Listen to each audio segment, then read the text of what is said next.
teman-teman. Di sini saya Hana Gracia Karibur Kecaribu dan saya Dearti Sirait akan mewawancarai sebuah usaha UKM yaitu makrame yang di studio di Art Project dan akan mewawancarai Kakak Dilan. Nah, di sini kami akan mulai dari pertanyaan yang akan diajukan seputar dari usaha ini. Untuk pertanyaannya akan diajukan oleh Ode. yang pertama itu apa yang menginspirasi kakak untuk memulai usaha ini? Inspirasi awalnya itu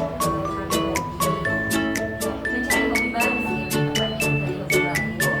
Dan setelah itu ketemulah salah satunya di makrame. Kenapa makrame?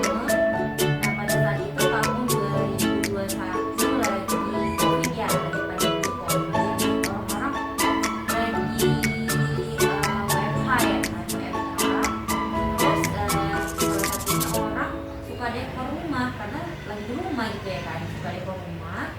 Nah, tertariklah sama si makrame ini, terus dicoba, ternyata lagi banyak nih orang-orang yang suka dekor rumah pakai makrame gitu kan.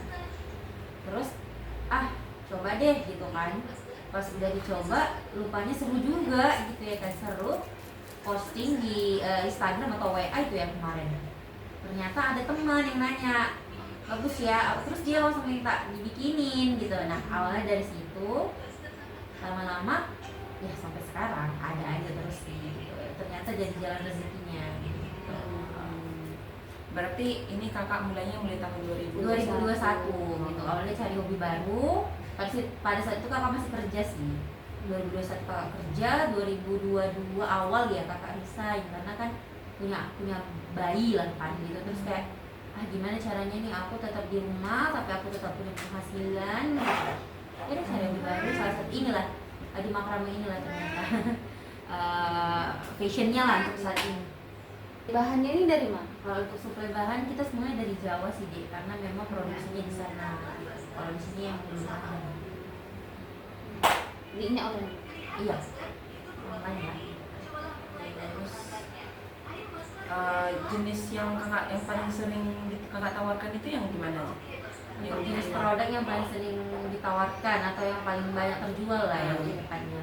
Paling kayak hiasan dinding, terus ada botol holder, ada gantungan kunci, ada tas juga. Itu sih. Kalau Tirai dan lain-lain. Kalau pembuatannya kak kira-kira berapa lama? Kalau untuk proses pembuatannya tergantung yang mau dibuat ya. Misalnya kalau yang kecil nih, gantungan kunci, sehari mungkin kita bisa produksi 10 gitu. Tapi kalau yang besar yang harus pre-order kayak misalnya tirai ya. Kalau tirai itu mungkin kakak minta waktu 4 sampai 5 minggu gitu ya. Ada nggak kak satu tirai di sini? Nggak ada, adanya di Instagram karena kan pre-order. Jadi kalau bisa selesai order ya langsung dikirim. Oh gitu. Jadi kalau bikin ini pakai desain kak? Ya. Kadang ada yang customer itu ngasih desain, aku mau ya dibikin kayak gini, tapi kita nggak bisa terlalu mirip ya, namanya beda-beda tangan kayak kayak gitu. Ada yang minta custom, ada juga yang minta dibikinin yang udah ada katalog di Instagram kita gitu. Karena kan sistem pre-order ya, jadi kalau ngebrand selesai udah dikirim, jadi nggak ada stok-stok gitu sekarang. Kalau untuk target apa kak? Pemasaran ini misalnya kalangan apa yang sering Semua kalangan sih sebenarnya, karena pernah juga jualan di TK SD masuk, ada juga terjual ya kan. Pernah jualan di SMP SMA masuk, ada juga pasarnya. Pernah jualan di mall ini lebih umum ya gitu kan, masuk juga ada aja gitu. Tapi itu tergantung orang yang emang suka ini gitu loh, karena ada juga yang kayak apa ini kayak gitu loh.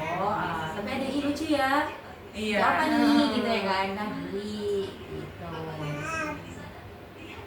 Karena harganya juga cukup terjangkau ya kan, kakak juga jual dari Rp5.000. Tapi kalau misalnya ada orang yang langsung datang ke sini, Biasa dia janji dulu lah, dan emang udah ada pesanan kian gitu. Misalnya kayak, kak aku mau pesan botol holder ada ready kak, misalnya ada, yaudah nanti aku ambil ya kak gitu sih. oh, gitu. Pernah nggak kakak jual barang kakak ini ke luar kota Medan? Pernah. Kalau untuk ke dalam luar kota pernah. Yang paling jauh itu pernah ke Sulawesi itu paling jauh. Kalau misal kadang pun kakak dapat jauh-jauh juga, kayak misal di Jawa, di Jakarta. Terus itu gimana cara kakak mengatasi persaingan sama pesaing yang punya usaha yang serupa? Bikin apa ya, kuatin di branding, apa ya, lebih fokus ke branding produk daripada kayak misalnya kita ini, misalnya contoh kita jual ini harganya 45 misalnya, nah kompetitor jualnya 20.000. Nah tapi kenapa tetap punya kakak nih yang laku? Kenapa? Mungkin udah ada trust di antara pembeli dan penjual gitu. Jadi tingkatkan apa ya, kedekatan dengan gitu loh, tingkatkan kedekatan dengan calon pembeli gitu. Walaupun dia nggak beli hari ini, entah besok ya nggak apa-apa gitu, kita jawabin aja gitu. Walaupun kan banyak ya, kita juga kayak gitu kan, kadang kayak misalnya Pak boleh nanya-nanya dulu, ya udah boleh. Perlu ada merek gitu loh, jadi orang beli karena oh aku beli di Project gitu misalnya loh, kan. Terus Jadi dia tidak, kita kan gitu juga ya kalau misal beli barang, jadi kita tidak mempermasalahkan harga. Nah, Terus tantangan yang paling besar menurut kakak selama berjualan ini apa? tantangan yang paling besar yang pertama manajemen waktu lah pastinya kan, karena kan ini bukan satu-satunya yang dikerjain gitu ya, karena samping ini juga kakak ibu rumah tangga gitu kan, padahal sebenarnya yang utama itu ibu rumah tangga, ini sampingannya ini gitu ya kan.